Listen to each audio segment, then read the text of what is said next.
할렐루야. 오늘은 2014년 마지막 주일 예배입니다. 지난 1년 동안 우리 CMC를 통하여 하나님께서 여러분들에게 놀라운 또 은혜를 나누어 주시고, 또 여러분들께서 정말 물심양면으로 우리 교회를 통하여 주님께 섬겨 주시고, 또 귀한 또 여러 가지 헌신과 또 기도로서 이끌어 주심을 감사드립니다. 오늘 이렇게 정말 또 귀한 찬양을 또 해주셨는데, 우리 찬양 우리 성가대원들 정말 지난 1년 동안 수고 많이 하십니다. 우리 하나님께 영광의 박수를 좀 드리겠습니다. 감사합니다. 우리 지휘자 그리고 반주자 수고 많이 해주셨습니다. 감사드립니다. 그리고 우리 아이노스 우리 찬양팀 지난 1년 동안도 수고 많이 했습니다. 우리 하나님께 영광의 박수 드리겠습니다. 감사드립니다. 할렐루야. 여러 가지로 참 하나님께서 참 많이 발전을 시켜 주시고, 또 우리 교회가 점점 그 예배가 또 주님 앞에 이렇게 살아 움직이는 그런 귀한 예배가 되어서 감사를 드립니다. 참 부족한 종을 또 위해서 계속해서 이끌어 주시고, 또 기도해 주시고, 참 같이 함께 주님을 섬겨 주신 여러 우리 성도님들, 또 귀한 우리 장로님들, 또 권사님들, 우리 집사님들 진심으로 감사를 드립니다. 또 2015년도에도 변함없이 똑같이 잘 섬겨 주실 줄 믿습니다. 그렇게 좀 아멘이 좀 이렇게 별로 약합니다. 주실 줄 믿습니다. 감사합니다. 제가 다 기억했습니다.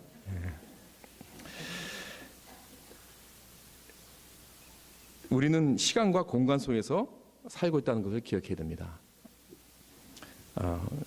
우리가 시간을 생각해 볼 때 이 컨셉은 이 동양 철학이나 불교나 힌두교에서 가르친 것처럼 계속 이 채바퀴 돌아가듯 돌아가는 것이 아니고, 우리 기독교 컨셉이라는 것은, 성경적 그 시간 컨셉이라는 것은 직선입니다.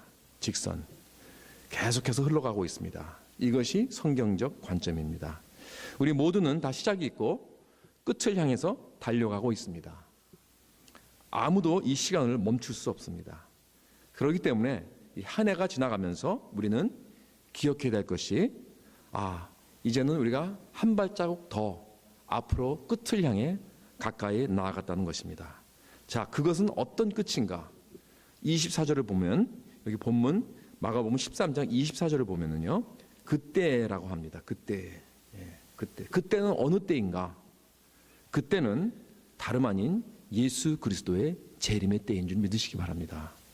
24절부터 보면은 이렇게 말씀이 나와 있습니다. 그때 그 환난 후 해가 어두워지며 달이 빛을 내지 아니하며 별들이 하늘에서 떨어지며 하늘에 있는 권능들이 흔들리리라. 그때에 인자가 구름을 타고 큰 권능과 영광으로 오는 것을 사람들이 보리라. 또 그때에 그가 천사들을 보내어 자기가 택하신 자들을 땅 끝으로부터 하늘 끝까지 사방에서 모으리라. 그때. 마지막 37절에 보면 또 이렇게 되어 있습니다. 깨어 있으라. 내가 너희에게 하는 이 말은 모든 사람에게 하는 말이니라 하시니라. 즉 모든 사람들은 이 그때를 깨어서 기다려야 한다는 것입니다. 바라보아야 한다는 것입니다. 예측하고 그때가 올 것을 기대하고 준비하라는 것입니다. 깨어서. 마치 다시 돌아올 신랑을 맞이하는 신부처럼, 멀리 간 주인이 돌아올 그날을 기다리며 열심히 준비하는 그런 종처럼 그때를 기다리는 그러한 자가 되어야 한다는 것입니다. 그렇다면 여기서 우리는 어떻게 기다려야 하는가 질문을 해야 됩니다. 지난 수년 동안 이 문제를 놓고 많은 크리스천들과 목사님들 간에 언쟁이 적지 않게 있었습니다.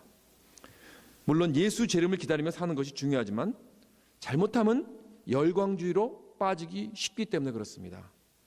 예수 재림에 대한 열광주의로 빠져서 사회적으로 문란을 일으켰던 그러한 사이비 집단들이 많이 있었습니다. 그래서 보통 우리 크리스천들은 예수 재림에 대해서 잘 언급하려 하지 않습니다. 혹시 이단이나 크리스천의 열광주의에 빠지지 않으려고. 그러나 참 안타까운 일이죠. 왜냐하면 이 예수 재림, 말세론이라는 것은 우리 크리스찬 이 교리의 아주 중요한 기본적인 교리 중 하나이기 때문에 그렇습니다. 이 중요한 이 주제를 불행하기도 사이비 이단들이 납치해 가버렸습니다.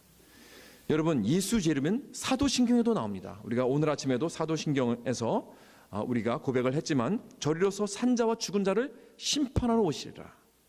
다시 오신다고 그랬습니다. 심판자로서. 뿐만 아니라 신약에서 300번이나 예수 재림에 대해서 나오는 것입니다. 이것은 13구절마다 한 구절이 나오는 비율입니다. 그렇기 때문에 내가 크리스찬으로서 이 중요한 교리를 내가 무시하면 안 됩니다. 잊어버리면 안 됩니다. 그렇다면 그것은 우리에게 큰 영적 손해가 될 것입니다. 뿐만 아니라 내가 크리스찬으로서 이 주제를 진지하게 생각하며 묵상하면서 이 주제를 마음에 품을 때 나에게 어떠한 영향을 끼칠 수 있는지 우리는 깨달아야 합니다. 배워야 합니다. 예수 재림이란 오늘날 나에게 어떠한 영향을 끼칠 수 있는가? 오늘 이 주제를 가지고 한번 은혜를 나누려고 합니다. 마지막 주일, 이제 한큼 더 나아갔습니다. 마지막 그 예수님의 재림의 날을 기다리면서 오늘 이것이 왜 우리 신앙이 중요한가? 우리가 세 가지로 보겠습니다. 첫째로, 내가 예수 재림을 믿는다면은 왜 중요한 것인가? 이 세상의 문제를 이해하는데 큰 도움이 됩니다. 그리고 이 세상에 있는 모든 문제들을 내가 어떻게 대할 것인가 하는 그러한 자세를 나에게 가져다 주는 것입니다. 26절에 보면은 인자가 어떻게 오신다고 했느냐면은 구름을 타고 큰 영광과 큰 권능과 영광으로 오는 것을 사람들이 본다고 했습니다. 구름을 타고 오신다는 것은 구름이 신비하게 무슨 어떤 배 역할을 한다는 뜻이 아니고요. 예수님께서는 그러한 신령한 몸으로서 그냥 쭉 내려오십니다. 그러나 구름을 타고 오신다는 것은 이 영광을 말하고 있습니다. 구약에서는 이 구름을 하나님의 영광의 임재를 상징하고 있습니다. 그래서 그 광야에서 불기둥과 구름기둥으로 보면서 그 이스라엘 백성들이 그 광야를 지냈습니다. 그리고 장막의 지성소 위에 구름이 떠 있었습니다. 이 구름은 무엇을 보여주는 것인가? 하나님의 임재를 보여주는 것입니다. 하나님의 임재가 이렇게 중요합니다. 왜 중요한가? 왜냐하면은 하나님의 임재는 이 세상의 모든 문제를 다 해결해 주기 때문에 그렇습니다. 하나님의 임재가 없으면 거기서부터 문제가 시작되는 거예요. 아담과 이브가 처음 만들어져서 에덴 동산에 있었을 때 하나님의 임재가 있었습니다. 거기서 함께 하셨습니다. 그런데 그들이 하나님께 반항하고 자기들이 마치 그 에덴 동산의 주인인 것처럼 그렇게 행세를 하려 하다가 하나님의 임재는 떠나갔습니다. 그 후로부터 인간에게 모든 고난과 모든 미sery와 모든 죄악과 병과 죽음이 들어오게 된 것입니다. 그래서 더 이상 이제는 에덴이라는 곳은, 이 땅이라는 곳은 낙원이 아닙니다. 저주의 땅이 되었습니다. 지옥이 되었습니다. 그래서 인간의 모든 여러 가지 문제가 거기서부터 시작된 것입니다. 이것이 바로 하나님의 임재가 없어진 후로 일어난 것입니다. 그러나 하나님 임재가 다시 있을 때는 이제 모든 것이 다시 회복이 되게 되는 것입니다. 거기에는 치유가 있고요, 또 축복과 영광이 임하게 됩니다. 우리가 잘 알지만은 복음서에 나와 있는 예수님께서 첫 재림을 하셨을 때, 첫 초림을 하셨을 때, 처음에 오셨을 때 예수님께서 모든 사람들에게 무슨 일을 하셨나요? 말씀 전하시고 천국을 선포하셨지만은 또한 많은 사람들을 고치셨습니다. 능력을 행하셨습니다. 오병이어로 5천 명을 먹이신 그러한 일도 하셨습니다. 물 위로 걸으셨습니다. 태풍을 잔잔히 식히셨습니다. 많은 병들을 고치셨습니다. 이러한 능력을 행하신 것은 하나님의 임재를 보여주신 것입니다. 그렇다면 예수께서 구름 타고 오실 때 그때는 어떠한 일이 일어날 것인가? 예수 재림은 우리의 구원이요, 우리 모든 창조물의 회복입니다. 그때는 가난과 고통이 끝이 날 것입니다. 모든 부정과 불의는 다 끝이 납니다. 다 제대로 될 것입니다. 모든 질병도 다 고쳐질 것입니다. 그리고 죽음과 굶주림도 없어질 것입니다. 할렐루야. 이것을 우리는 바라보고 소망하는 것입니다. 그렇기 때문에 우리는 크리스찬으로서 예수님의 재림을 간절히 기다리고 갈망하지 않을 수 없습니다. 내가 진정한 크리스찬이라면.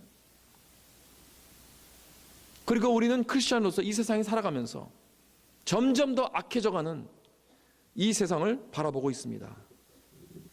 자유를 빼앗겨서 고통에 허덕이고 있는 사람은 주님의 재림을 간절히 기다립니다. 질병으로 고통에 있는, 오랫동안 고통에 있는 사람은 간절히 주님의 재림을 기다립니다. 전쟁을 통해서 피난민으로 고생하는 사람들은 간절히 주님의 재림을 기다립니다.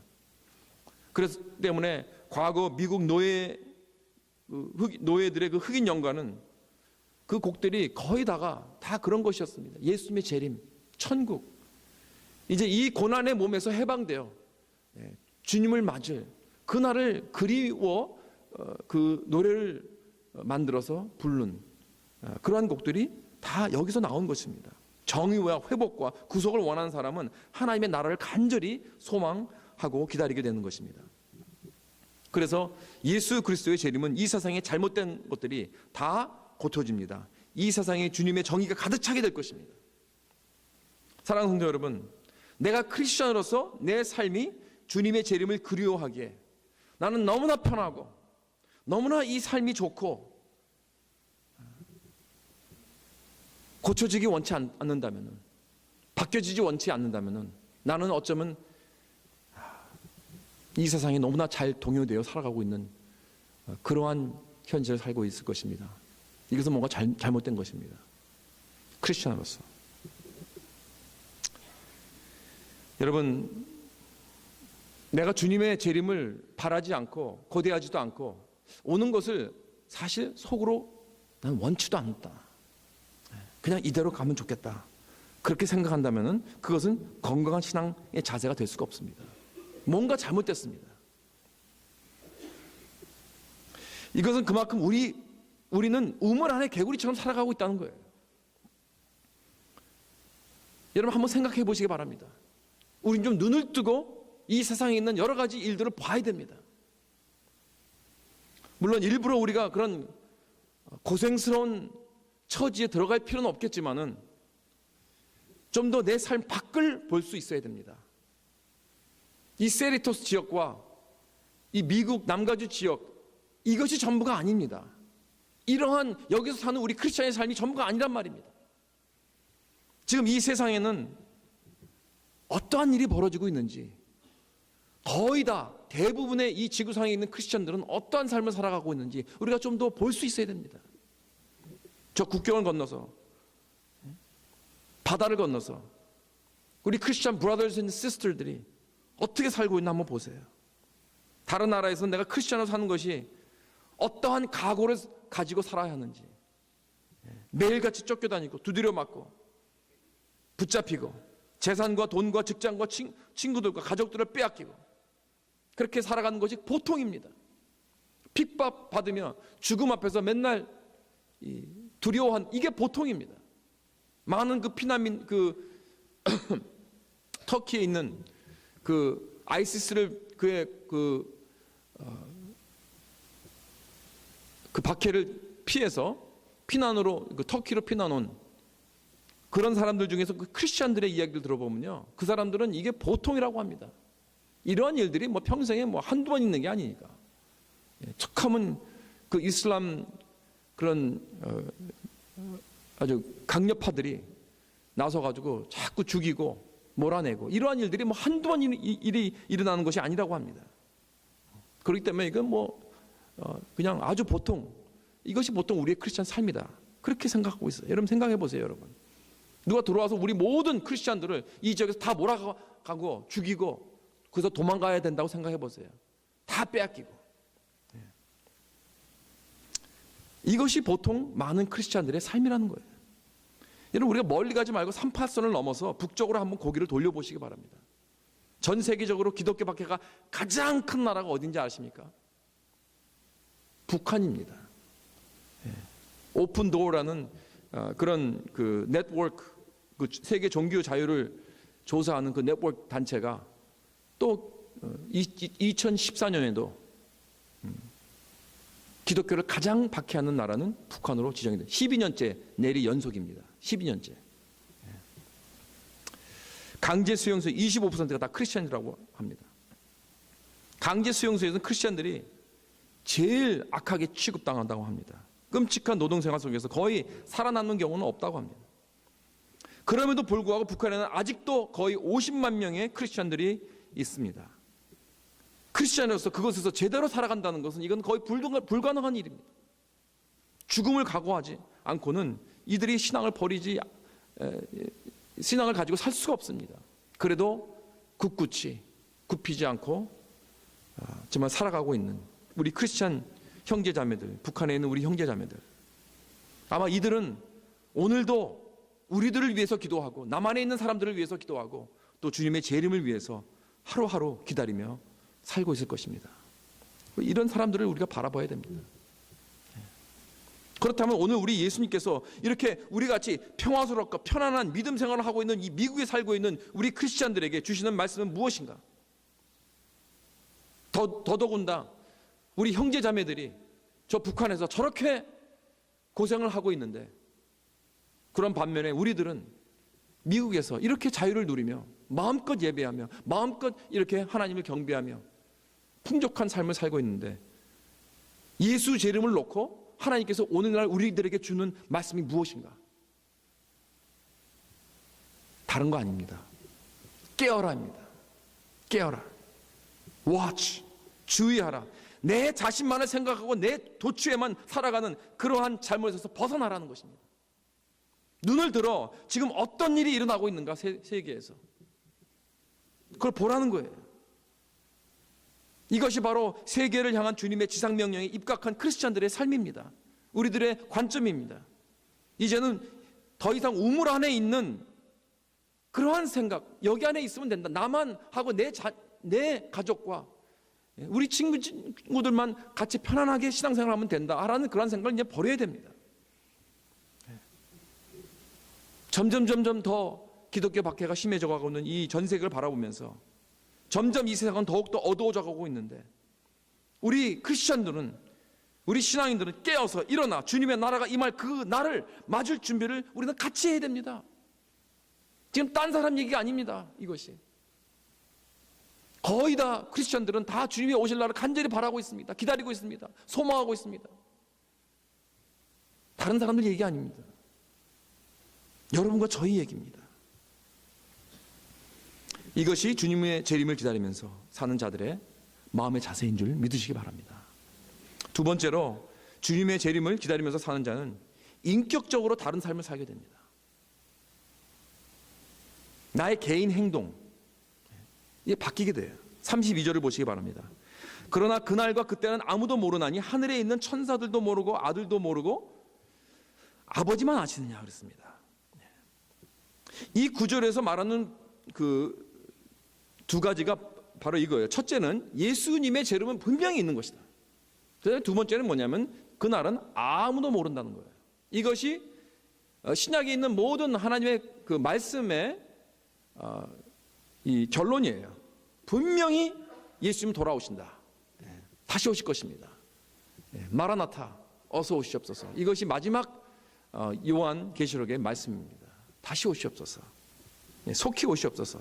그리고 그날은 우리가 아무도 모른다는 거예요. 아무도. 그러나 지난 30-40년 동안 여러 사이비 성경학자들이 완전히 이것을 나를 정하다가 얼마나 창피를 당했는지 모릅니다. 물론 그들이 돈은 많이 벌었어요. 그 책들을 하도 이 말세와 이런 예수 재림에 대한 그런 책을 많이 써가지고 그것이 불티나게 팔렸기 때문에 돈들은 많이 벌었더라고요, 보니까. 그러나 얼마나 창피를 당했습니까? 아니, 분명히 여기서 아들도 모른다 그랬어요. 인성으로서는 예수님도 모르신다 그랬습니다. 그런데 자기들이 안 돼요. 이게 얼마나 이 지식적 교만입니까? 조금 성경을 좀 연구하고 안다고 해서 함부로 이렇게 예수님의 그 재림의 날짜를 정해놨다가 이렇게 망신을 당합니다. 여호와 증인도 그랬죠. 한 74년도인가요? 언제 그렇게 정했다가 망신 당하고, 그 후에도 얼마나 많습니까? 그렇다면 이 두 가지 사실, 즉 예수님은 다시 오시고 그 오실 날은 아무도 모르는 이 재림의 두 가지 사실을 붙잡는 우리들의 삶은 어떻게 살아야 하는가? 우리들은 모르기 때문에, 예수님께서 언제 오실지 모르기 때문에 거룩하고 신령한 삶을 살게 되는 이런 동기부여가 된다는 거예요. 그러니까 예수님께서 언제 오실지 모르니까 우리는 항상 준비하고 있어야 돼요. 마치 38선에 그 보초를 서 있는 보초병이 자기가 지키고 있는 이 포스트를 통해서 적군이 들어올지 모른다는 생각으로 무장하게 되면요, 그는 절대 꾸벅벅 졸지 않을 것입니다. 정말 그 포스트를 생명같이 눈을 뜨고 지킬 것입니다. 그러나 내 쪽으로는 적군이 안 들어올 거야, 그럴 리가 없어 라고 생각하면 그 생각 때문에, 그 자세 때문에 그는 졸 수도 있고 또 그 포스트를 잠깐 빌 수도 있습니다. 여러분, 프로야구 경기장에 가보셨습니까? 그 TV로 보면 잘 못 보는데요, 직접 그 경기장에 가보면은 그 모든 수비수 9명이 어떻게 자기 포지션을 지키는지 한눈에 볼 수 있습니다. 피차가 공을 던지는 순간, 그리고 배터, 아까 빠따라 그랬다가 고침을 받았습니다. 제가 원래 그 74년대 미국 왔기 때문에 옛날 그때 당시는 다 빠따라 그랬습니다. 뭐 배터 그러고 뭐 빠다라 그러고 그랬지, 뭐 버터 요즘 같이 이렇게 멋있는 말 안 했어요. anyway, 그 배터가 딱 칠라 그럴 때 이 수비수들 8명이 어떻게 준비를 하는지 보면은요, 정말 멋있습니다. 기찹니다.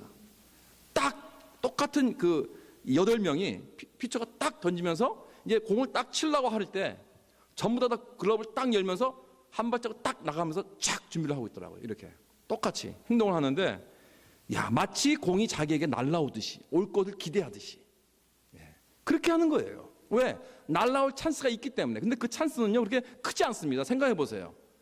9명 중에 한 명으로밖에 안 나가요, 그때는. 그렇잖아요. 그러니까 10% 정도밖에 안 돼요, 올 찬스가. 그런데도 상관없습니다. 정확하게 자기에게 공을 날라올 것을 준비를 완벽하게 하는 거예요. 이러한 야구 선수들의 모습을 볼 때 바로 저것이 우리 크리스천들의 모습이 되어야 하지 않겠는가. 아니 10%밖에 안 되는 그 찬스도 저렇게 철저하게 준비를 해서 자기한테 공이 올 때, 인케이스 올 때 딱 받을 준비가 되는, 그래서 놀라지 않도록. 그러나 주님께서 오시는 것은 100%입니다. 확실한 것입니다. 절대 이것은 의심 없습니다. 그런데 우리는 아직도 준비를 하지 않고 있는지. 여기 34절에서 예수님께서 말씀하십니다. 주인이 언제 돌아올지 모르는 종은요, 항상 열심히 일을 한다 그래요. 농땡이 부리지 않습니다. 잘못하다가 들키지 않으려고 노력합니다. 그렇잖아요. 그렇기 때문에 항상 내가 언제 돌아올지 모른다는 우리가 모르는 그 자체는 우리를 준비시켜주는 좋은 영향을 주는 거예요. 좋은 역할을 합니다. 그렇죠? 항상 주인 맞이할 준비를 하는. 그래서 오늘 내가 더욱 내 삶을 신실하고 충성하며 깨어서 사는 그러한 사는 자로 되게 만드는 것입니다. 항상 그런 준비된 크리스천의 삶을 사는 사람은요, 예수님을 바라보면서 삽니다. 물론 거기에 완전히 열광적으로 미치는 것은 아니에요. 맨날 허구한 날 예수님께서 오실까 뭐 이런 건 아니에요. 그리고 안절부절하면서 오늘 내가 할 일을 하지도 않고 그것만 생각하면서 하는, 모든 거 다 포기하고 뭐 그런 열광주의자는 아닙니다. 내가 할 거 합니다. 그러나 항상 염두에 두는 거예요. 그런 준비된 크리스찬의 삶을 사는 저와 여러분 되시길 주님의 이름으로 축원합니다. 마지막으로 주님의 재림을 기다리면서 사는 자는 나에게 잘못한 사람을 용서하고 화평을 이룰 수 있어요. 이것이 어떻게 가능한가? 이렇게 되는 거예요. 누가 나에게 잘못을 하잖아요. 그럼 주로 우리는 어떻게 반응을 합니까? 우리는 즉시로 그를 판단하고 심판하는 자리에 들어가는 거예요. 다시 말하면 심판자의 자리에 내가 앉게 된다는 것입니다. 그러나 여러분, 세상을 심판하는 자리는 아직 비어 있습니다. 무슨 말인지 아시겠습니까? 아직 예수님께서 돌아오지 않으셨잖아요. 예수님께서 앉으셔야 할 자리가 바로 심판의 자리입니다. 예수 그리스도의 자리입니다. 언제 그 자리에 앉으실 것입니까? 예수님께서 재림하실 때. 그렇죠? 그런데 문제는 뭐냐면 누가 나에게 잘못을 하면 내가 그 자리에 가서 앉으려고 그래요. 그래서 사람들을 막 심판하는 거죠. 재판합니다. 다시 말해서 내가 하나님이 되는 거예요. 그리고 나에게 가해한 사람을 막 심판하는데 그것도요, 뭐 그냥 극단적으로 합니다. 극단적으로. 왜? 감정에 복받쳤으니까. 화가 나니까. 감정에 복받치면요, 그 사람 갖고 안 되더라고요. 그 사람만 심판하는 것 갖고 안 되더라고요. 그 가족도 다 싫어합니다. 다 미워합니다. 그것도 어떨 땐 불만족 해가지고 그 사람이 남자면 모든 남자들은 다 도둑놈이야 막 이러고, 모든 여자는 다 뭐뭐야 뭐 이러고, 백인이면 완전히 다 백인이 전부 다 미워하는 거고, 멕시칸이면 멕시칸 전부 다 미워하는 거야. 한 사람 때문에. 한 사람 때문에. 우린 보통 이렇게 unreasonable하게 사람들을 판단하고 심판합니다. 왜? 나의 감정 때문에. 상처를 받기 때문에. 감정에 복받치면 이런 식으로 부당하게 사람들을 이렇게 인생을 왜곡하고 극단적으로 결론을 내리게 되는 거예요. 그렇기 때문에 우리는 누구를 막론하고 절대로 그 심판 자리에 오르면 안 됩니다. 그렇다면은 예수 재림을 믿는 사람은 오직 하나님만이 그 심판대에 앉으실 권리가 있다고 우리는 믿는 것입니다. 오직 하나님만이 심판자라는 것을 우리는 굳게 믿습니다. 왜냐하면 우리 인간은 불완전합니다. 우리는 모든 관점을 보지 못합니다. 공정히 심판을 할 수가 없습니다. 오직 하나님만이 모든 관점을 다 보실 수 있습니다. 과거와 현재와 미래 다 보십니다. 한눈에. 모든 그 퍼스펙티브를 다 보시는 거예요. 그렇기 때문에 오직 하나님만이 공평하고 의로우신 재판장이 될 수 있어요. 반면에 우리는 오직 한 면밖에 못 봅니다. 한 행동밖에 못 봐요. 그것 때문에 우리가 어떻게 사람을 판단할 수 있겠습니까? 그렇잖아요, 여러분. 예를 들어서 장발장이 왜 그 마음속에 증오와 두려움과 쓴뿌리가 있어서 강도질밖에 하는 생각을 할 수밖에 없는가?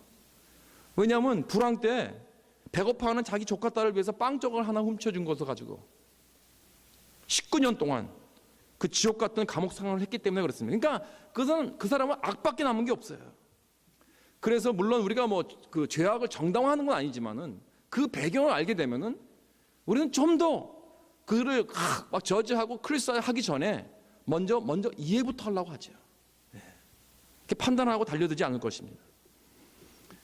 예를 들어서 저도 마찬가지예요. 저도 여러분들이 아시다시피 제가 뭐 2세 사역을 했기 때문에 신분 문제 때문에 걱정하는 가정을 교회에서 거의 만나본 적이 없어요. 내 주위에 아는 그런 사람들이 없었고, 저는 그저 일리거 이미그랜트 그러면 불법 체류자 그러면은 히스패닉만 있는 줄 알았어요. 그래서 저는 많은 미국 사람들의 그 보수주의 백인들이 생각하는 것 같이 그런 불법 체류자를 사실 그렇게 경멸했습니다. 세금도 정시로 안 내고 미국 사회에서 뭐 별로 불필요한 사람들이라고 생각한 거예요. 그 사람들은 법을 어긴 사람들이다. 다시 돌려보내야 된다. 뭐 이런 식으로 생각하고 있었어요. 제가 콜로라도 살 때 말입니다. 그런데 제가 다시 LA로 돌아와서 한인교회를 섬기는데 우리 한인들도 그런 분들이 많이 있더라고요. 교회에서. 그리고 제가 인도하는 영어 목회 안에서도 어떤 학생이 1살 때 여기 미국에 왔는데 엄마 아빠 따라서 뭐 한국말 잘 못해요. 영어밖에 못하는데 거의. 그런데 신분이 없습니다. 그래서 깜짝 놀랐어요. 그래서 제가 가까이 하는 사람, 제가 사랑하는 사람, 이러한 사람들이 이제 이런 분들을 내가 알게 되고 난 후부터 이게 내가 생각이 잘못됐구나. 이걸 깨닫게 된 것입니다. 그분들의 사정과 삶을 알게 되면서 좀 더 이해가 되고 그 어려운 처지를 나도 공감하게 되는 거예요. 그러니까 막 이제 도와주고 싶고, 이제 그 후로는 뭐 히스패닉이든 뭐 한이든 절대로 신분이 없는 사람들을 함부로 뭐 경멸하거나 무시하지 않습니다. 내가 사랑하는 사람 중에서 신분이 없어서 고생하는 그런 사람들이 생기고 나오니까 어떻게 쓰는지 도와주고 싶은 마음뿐입니다. 여러분, 나도 이민자입니다. 그리고 성경에서 나그네와 외연을 무시하지 말고 잘 대접하라고 했습니다. 이것이 성경적입니다. 이렇게 그 사정을 개인적으로 알게 되면 우리는 이렇게 마음이 달라지는 게 되어 있습니다. 사랑하는 성도 여러분, 절대로 남을 판단하거나 심판하는 자리에 들어가지 마시기 바랍니다. 대신 그 사람을 이해하려고 노력하시기 바랍니다. 나를 공격하고 나에게 잘못한 사람도 이해하고 용서하고 화평을 맺으려 노력하는 저와 여러분 되시길 주님의 이름으로 축원합니다. 오직 심판자는 예수 그리스도시고 그분은 이제 곧 재림하실 것이기 때문에 그렇습니다. 그렇다면 우리가 마지막으로 어떻게 하면 깨어 있을 수 있는가? 깨어 있는다는 것이 무슨 뜻인가? 여러분, 바로 이것을 깨닫는 것입니다. 오늘 바로 본문 전에 그 마가복음 13장 24절 25절을 읽으면은 예수 재림 시에 어떤 일이 일어나냐면, 그때 뭐라 그러냐면 여기서 그 환난 후 해가 어두워지며 달이 빛을 내지 아니하며 별들이 하늘에서 떨어지며 하늘에 있는 권능들이 흔들리리라, 이렇게 된다고 말했습니다. 그런데 언제 또 이런 일이 일어났는가? 여러분 기억하십니까? 예수님께서 십자가에서 못 박히시면서 나의 하나님 나의 하나님 왜 나를 버리셨나이까 하셨을 때 그때 온 땅이 어둠에 임하였다고 했습니다. 땅이 진동하고 바위가 터지고 무덤들이 열리고 하는 이러한 놀라운 일들이 일어났습니다. 두 사건이 그러니까 아주 흡사합니다. 하나님의 심판의 사건들이에요. 그러니까 다시 말해서 예수님께서 십자가에 못 박혀 돌아가셨을 때는, 그러니까 예수님께서 처음 오셨을 때는 심판을 하러 오신 것이 아니라 심판을 받으러 오신 것입니다.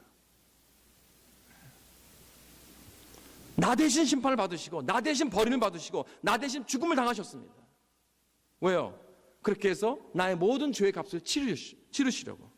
그래서 내가 심판과 저주 대신 하나님의 용서를 받고 하나님의 사랑을 받고 하나님의 놀라운 영생을 받게 하려고, 이 목적으로 예수님께서 나 대신 심판을 받으신 거예요. 나는 심판을 받을 수 있는 그러한 자가 아니, 난 심판 받으면 그냥 끝나는 것이기 때문에. 사랑하는 성도 여러분, 이것이 복음입니다. 모든 만물의 심판자가 우리를 위해서 대신 심판을 받으셨습니다. 그렇다면 크리스찬이란 무엇인가? 나는 예수님의 재림 때 받을 심판을 견딜 수 없는 존재이기 때문에 예수 그리스도가 나 대신 심판을 이미 받으셨습니다 라고 고백하는 자가 바로 크리스찬입니다. 깨어있는 자는 이미 나 대신 심판을 받으신 심판자가 이제 곧 오실 것이라는 것을 믿고 그를 영접하고 기다리는 것입니다. 그럴 때 이 부서진 이 세상을 끌어안고 우리는 기도하면서 회복과 정의를 소망하며 기다릴 수 있는 것입니다.